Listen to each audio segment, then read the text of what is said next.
કતરો કરી દેજો, ખાલી કૂતરાને રોટલા માગવા દેજો જોડે લઈને, અનુભવ થાય છે કે આ કેટલું કઠણ છે.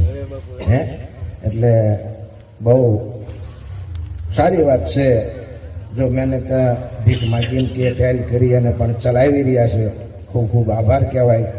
અને આપણી વચ્ચે અત્યારે હરિબાબુનું નામ છે એવા સંન્યાસી બાબુ, જે કંઈ આપણને બે શબ્દો એમની મોજ પ્રમાણે આપણને અમૃતવાણી સંભળાવે. બોલો.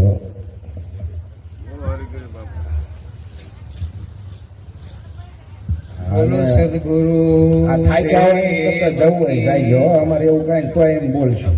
સર્વે સંત ભગવાન વાસ્તુ શાસ્ત્ર પૂજન તથા સત્યનારાયણ ભગવાનની કથા ગામમાંથી બહેનો, ભાઈઓ, માતાઓ, સગા સંબંધી, સંતો, મંતો, ભક્તો આજે આવા અલખને ઓઢલે જ્યારે આપણે એમના દ્વારે, એમની વાડીમાં, ખરેખર હું એમનો આભાર માનું કે એમને આવા વિચારો આવ્યા. એ બહુ સુંદર વાત છે. આવું કાર્ય કરવું એ જરૂરી છે.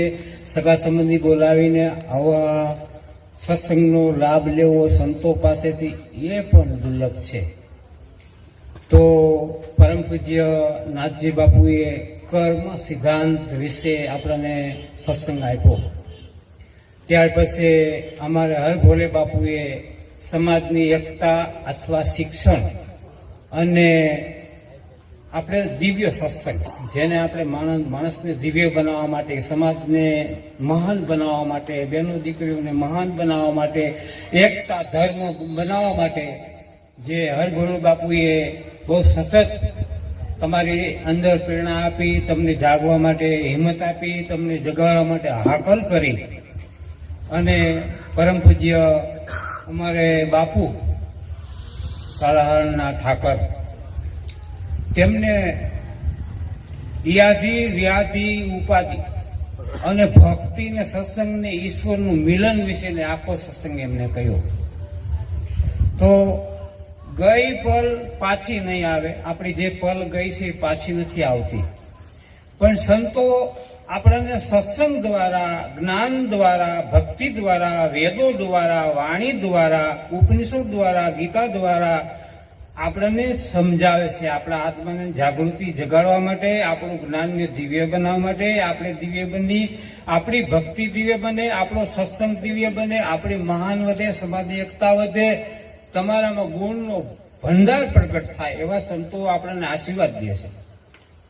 તો આપણે ગીતામાં ભગવાને લખ્યું છે ને, જો હુઆ અચ્છા હો રહા હો, જો હો રહા ભી અચ્છા હો રહા, આપ ક્યા લાए इधर खो दिया, जो लिया इधर से लिया, आज अपना है, काल किसी और का परिवर्तन का नियम है. તો સંતો હંમેશા દરેક જીવનું પરિવર્તન લાવવા માંગે છે, દરેક જીવોનું કલ્યાણ કરવા માંગે છે, દરેક જીવોને મહાન કરવા માંગે છે. કેમ સંતોની વાણી જીવનમાં ઉતરે, સંતોના વચનોમાં એમને વિશ્વાસ હોય, સંતોની સેવા કરો. ભક્તિ કેમ કરવી? બાપુએ આપણને ભોલે બાપુ એક કડીમાં સમજાવ્યું હતું કે ભક્તિ કેમ થાય. તો કાલ સવારનો દાખલો છે. સમઢિયાળામાં પાનબાઈ થઈ ગયા. એ કઈ આ કોઈ નિશાળમાં ભણવા નતા ગયા. એ જમાનામાં કોઈ નિશાળ હતી નહીં. તો ગંગા સતી પાનબાઈએ આપણને ધર્મનું શિક્ષણ, આત્મિક શિક્ષણ, અંતરનું શિક્ષણ, ભક્તિ કેવી હોવી જોઈએ. વીજળીને ચમકારે મોતીલા બળવો, પાનબાઈ અચાનક થશે અંધારા. જોત જોતામાં દિવસો જતા રહેશે, પાનબાઈ 21,606 કાળ ખાશે. તો ગંગા સતીમાં પાનબાઈ કીધું વીજળીનો ચમકારો એટલે આત્મા. આ આત્મા છે, એક ચમકારો છે, તમારી પલ છે. ત્યાં સુધી તમે ભજન કરી શકશો. 21,600 એ શ્વાસાની ગણતરી છે. ઉશ્વાસ શ્વાસ, ઉશ્વાસ શ્વાસની ગણતરી કરી છે. આને નિજ નામની માળા કહેવામાં આવે. અમારા સંતો નિજ નામની જે માળા ફેરવે એને જન્મ મરણના ફેરા મટી જાય એવી ખાતરી સંતોએ આપી છે. દરેક સંતોએ ભજનમાં એનો ઉલ્લેખ આપેલો છે, સાથે વાત કરેલી છે. ભોજા ભગતે તો સાબકા મેળા સમાજને, કીડી બચારી કીડેલી, કીડીના લગનિયા લેવાય, હાલો સંતો કીડીબાઈની જાનમાં, પંખી પારેવડાને નોતરા, કીડીની આપ્યા જાજા સન્માન, હાલો કીડીબાઈની જાનમાં. કઈ કીડી જવાનું, કઈ કીડીની જાનમાં જવાની વાત કરી.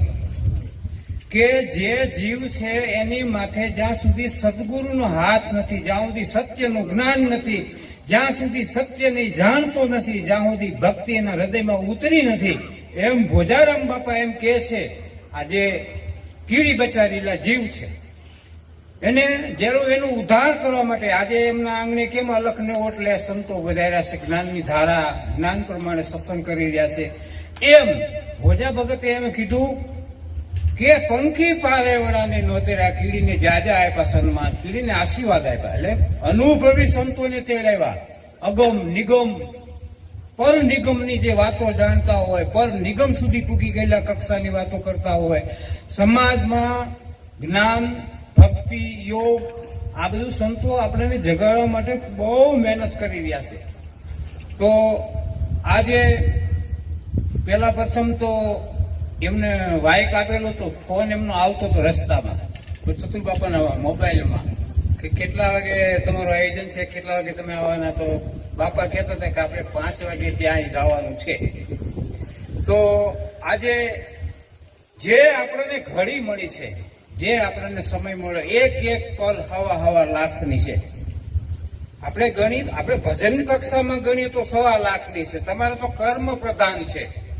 કર્મ પ્રધાન વિશ્વ કરી રાખ્યા, જૈસા કર્મ વૈસા ફળ.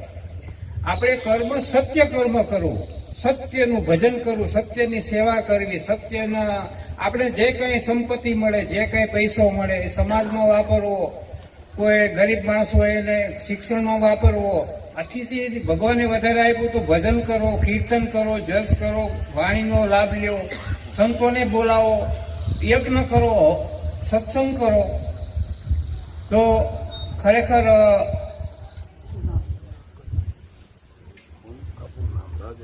રાજેશભાઈ અને રાજેશભાઈનો ખૂબ ખૂબ આભાર માનું કે એમના આવા દિવ્ય વિચારો આવ્યા અને સંતોને બોલાવીને આજે સત્સંગ કાર્યક્રમ ગોઠવો એ બદલ હું બધાને જય ગુરુદેવ. અને અહીંયા મારી વાણીનો હું વિરામ આપું છું.